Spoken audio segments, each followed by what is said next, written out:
साधुता व सहिष्णुता की प्रतिमूर्ति संत तुकाराम एक महात्मा से प्राप्त राम कृष्ण हरि मंत्र व श्रद्धा व भक्ति के साथ जप करते हुए अंततः तुकाराम को भगवान श्री हरि का दिव्य दर्शन हुआ। भगवत दर्शन के पश्चात संत तुकाराम को अपनी आत्मा में सदैव ब्रह्मानंद की अनुभूति हुआ करती। वे गृहस्थ थे और गृहस्थी के कार्य करते हुए भी वे भागवत चिंतन से कभी विमुख नहीं हो पाते थे। वे हमेशा ब्राह्मी भाव दशा में ही रहते थे। खाते पीते सोते जागते उठते बैठते चलते फिरते हंसते रोते व हर समय ब्राह्मी भाव दशा में ही होते थे। प्रतिदिन ब्रह्म मुहूर्त में उठकर वे भगवत ध्यान करते, भगवत पूजन करते, सद्ग्रंथों का स्वाध्याय करते, रोज हरि कीर्तन करते और अपने कीर्तन में आए हुए लोगों की ब्रह्म भाव से आवभगत करते। रात्रि में भगवत ध्यान करते हुए ही निद्रा में चले जाते और ब्रह्म मुहूर्त में जाग जाते। बस यही थी संत तुकाराम की दिनचर्या।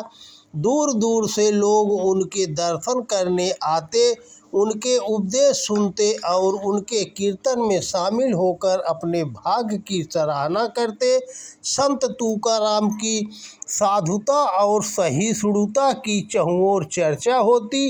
एक बार की बात है कि संत तुकाराम जी की भैंस एकादशी के दिन पड़ोस के मंबाजी बुआ की फुलवाड़ी में घुस गई। तुकाराम जी तो अधिकांश हरि चिंतन और हरि कीर्तन में होते थे, इसलिए घर का कामकाज जिजाई और कन्होबा ही देखते थे। तुकाराम जी को एक और पुत्र हुआ था जिसका नाम महादेव था। महादेव अभी छोटा था जिसका नाम महादेव था। महादेव को दूध पिलाने के लिए ही जीजाई अपने घर से एक भैंस ले आई थी। आज वही भैंस पड़ोसी की फुलवाड़ी में घुस गई थी। यह फुलवाड़ी तुकाराम जी के घर के पास ही मंबाजी बुआ की थी। उस फुलवाड़ी और घर के बीच से होकर ही श्री विट्ठल मंदिर को जाने का रास्ता था। फुलवाड़ी के चारों ओर से कांटे लगे थे ताकि कोई जानवर भीतर ना जा सके, पर तुकाराम जी की भैंस ने उन कांटों की परवाह न कर उस दिन फुलवाड़ी में प्रवेश किया और मंबाजी बुआ की फुलवाड़ी में लगे कुछ फूलों को कुचल डाला, कुछ को खा डाला। जब उसे फुलवाड़ी से भागने के लिए हाँका गया तो उसके भागने से फुलवाड़ी के किनारे लगे कांटे इधर उधर फैल गए। एकादशी का दिन था, रात को कीर्तन होने वाला था और उसी मार्ग से कीर्तन में भाग लेने के लिए भक्तजन आने वाले थे। यह देख तुकाराम स्वयं रास्ते से कांटे हटाने लगे ताकि किसी भक्त के पैर में कांटे न चुभे और उन्हें कोई कष्ट न हो। वह रास्ता साफ कर ही रहे थे, तभी मंबाजी बुआ आ पहुँचे।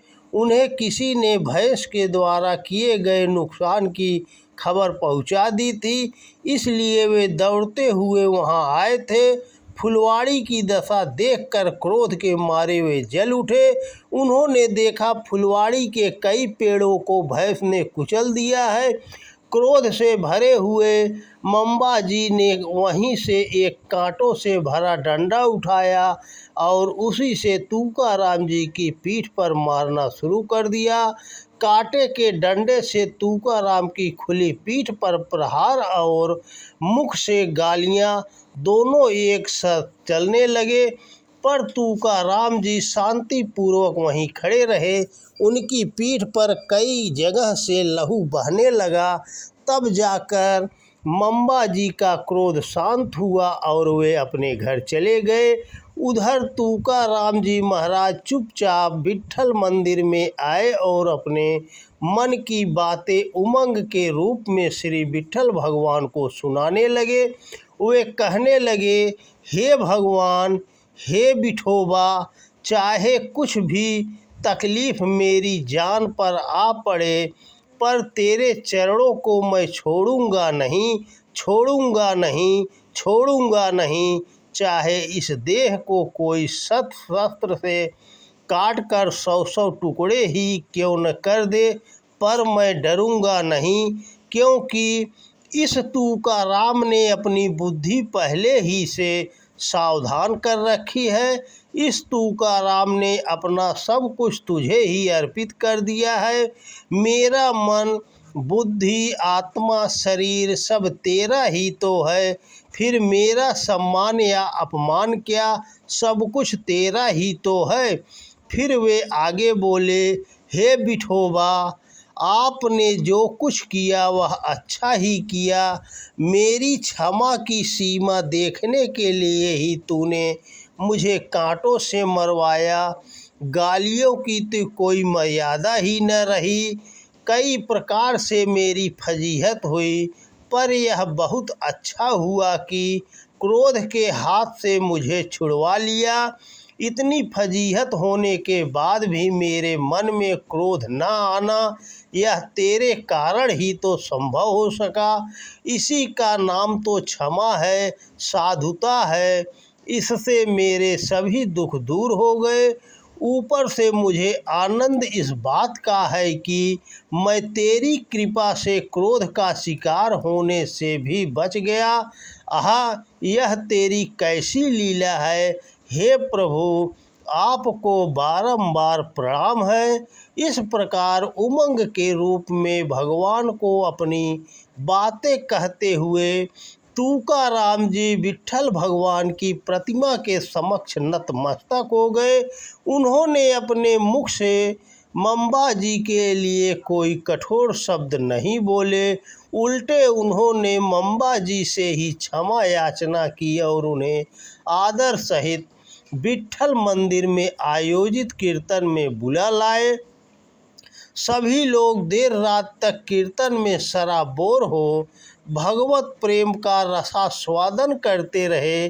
धन्य है संत तुकाराम जी की साधुता, उनकी भगवत भक्ति, उनकी क्षमा भावना और सहिष्णुता। सचमुच महान संत ऐसे ही होते हैं। तो दोस्तों नमस्कार। वीडियो पसंद आए तो ज़्यादा से ज़्यादा शेयर करें। जय श्री कृष्णा, जय विट्ठल भगवान।